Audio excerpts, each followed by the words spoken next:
السلام علیکم. زه یم نور البصر بصر. تاسو ګورئ دورشل ډیجیټل ټي وي. د ادب په ځمکه ډېر ستوري پیدا شول، ډېر ستوري به راشي او ډېر شعرا به داسې راشي چې هغوی به په خپل ځای خپل نوم وګټي. خو د مردان په خاوره کې چې کوم لچک دی، په دې کې چې کوم د دې د ژبې خوند دی او د دې د شعر چې کوم مضبوطوالی دی، نو په هغه شعراو کې زموږ سره نن سجاد هوتي صاحب هم دی. سجاد هوتي صاحب د ریډیو سره منسلک، د ژوند د ډېرو برخو سره منسلک، په قامي سطح او په تیره د ولس د ډېرو خدمتونو سره وابسته دی، تړلی شوی. ستړی مشې سجاد هوتي صاحب. مهرباني، ډېره مهرباني بصر صاحب. تاسو ته هم د مردان په دې غیرتي خاوره باندې هرکلی په خیرالي ویم چې تاسو راغلې او زموږ د مردان د کشرانو دې خبر مو واغست. خوشحاله شي. څه کلام به درنه اورم سجاد هوتي صاحب؟ کلام ستاسو ټولو کتونکو ته ډالۍ 2 شعره ویم، بیا به درته کلام ویم چې خوشحاله شي. په رواجونو د دنیا باندې چاړه راکاږه، په رواجونو د دنیا باندې چاړه راکاږه، یاره راغاړي وزه انا باندې چاړه راکاږه. که ابراهیم په اسماعیل باندې چاړه ایښې وه، جانانه راشه ته په ما باندې چاړه راکاږه. واه واه واه، څه شعر دی. د غزل څو شعرونه دي مشره چې ښکلي ښکاري د مرۍ کې اوبه، ښکلي ښکاري د مرۍ کې اوبه، لکه د کانچ په سراهۍ کې اوبه.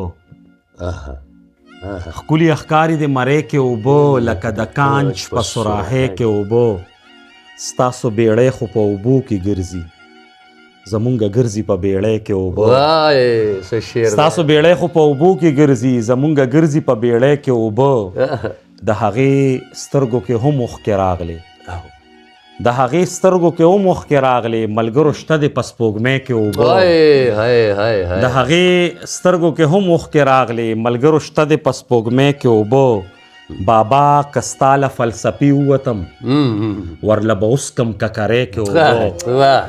بابا که ستا له فلسفي ووتم، ورله به اوس کم ککرۍ کې اوبه. د فرات خېټه د اوبو ډکه وه، د فرات خېټه د اوبو ډکه وه، حسین له نوې په پیالې کې اوبه. او داسې وریږي مې د سترګو اوښکې، څنګه چې وریږي په جړۍ کې اوبه. داسې وریږي مې د سترګو اوښکې، څنګه چې وریږي په جړۍ کې اوبه. حاجرې ښه ده چې زمزم دې ووې، حاجرې ښه ده چې زمزم دې ووې، ګینې خورې به وې نړۍ کې اوبه. او سجاده دومره ضروري ده مینه، څنګه چې دي په زندګۍ کې اوبه. ښکلي ښکاري د مرۍ کې اوبه، لکه د کانچ په سراهۍ کې اوبه. واه واه واه. بل کلام نظم کې یا غزل؟ د غزل څو شعرونه به درته ووایم مشره چې ځمه له ښاره را تر غاړې وځه. دا ډېر ښه کلام. ځمه له ښاره را تر غاړې وځه، زما دلداره را تر غاړې وځه.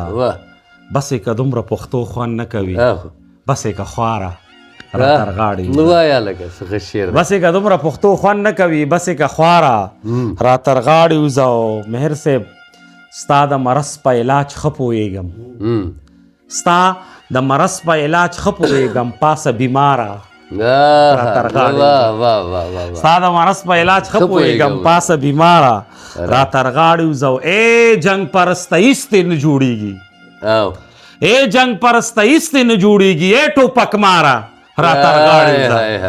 ای جنګ پرسته هېڅ دې نه جوړېږي، ای ټوپک ماره را تر غاړې وځه. کور ته چې رسو مړه به یمه، کور ته چې رسو مړه به یمه، شا به په لاره را تر غاړې وځه. کور ته چې رسو مړه به یمه، شا به په لاره را تر غاړې وځه.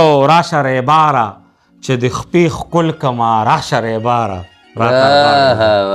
راشه ریباره چې د خپې ښکل کمه، راشه ریباره را تر غاړې وځه. زیړ د ام غوندې پتا پسې یم، سور اناره را تر غاړې وځه. زیړ زیړ د ام غوندې پتا پسې یم سور سور اناره را تر غاړو وزه او اسلام آباد سره مې کچې کړله دا دی اوس ننګرهاره را تر غاړې اسلام آباد سره مې کچې کړله اوس ننګرهاره را تر غاړې وزه او سجاده نورې کیسې بیا به چیړو سجاده نورې کیسې بیا به چیړو اول خو یاره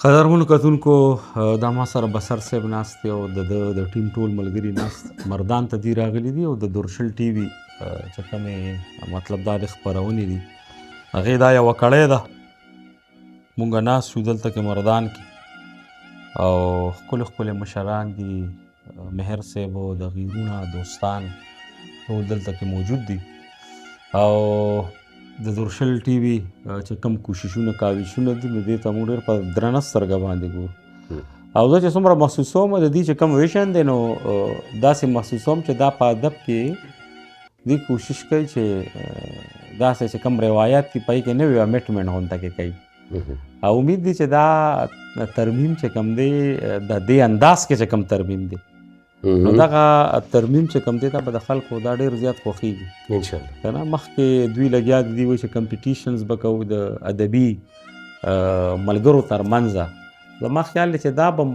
د دوی چې کوم سوچ سره کم کار کول غواړي دا یو نوې غونډه کې کار دی ټیک ده که نه دا به مخکې کېدل د په پنجاب کې یا چې په پنجاب کې کم سټیج شوګانې دي په هغې کې به کېدل خو پښتنو یا په پښتون ادب کې دغه کمپیټیشن دا نو نو دعا ګویو انشاءالله چې مرستیال هم یو چې خدای پاک د دې دغه ویژن ته عملي جامه ور واغوندئ او انشاءالله تعالی کوشش په مونږ هم دا کوو که مونږ ته کله موقع میلاوېده او دې مونږ ته په دې خپله شیشه ځای راکو نو کله کله به مونږ زیریږو که خیر د خپلو مینوالو چې کومه تنده ده دا به خړوب کوو ستاسو د کتونکو د ټولو ډېره مننه د سجاد هوتي صاحب دا خبره زما ډېره ځای ته خوښه شوه ډېر ښه قدم دی که مهر اندیش صاحب دی که سجاد هوتي صاحب دی که حجاز زړګی دی که په نوخار کې دي که په مردان کې دي که په صوابۍ کې دي کم ټیلنټ چې مونږ اعلان کړی دی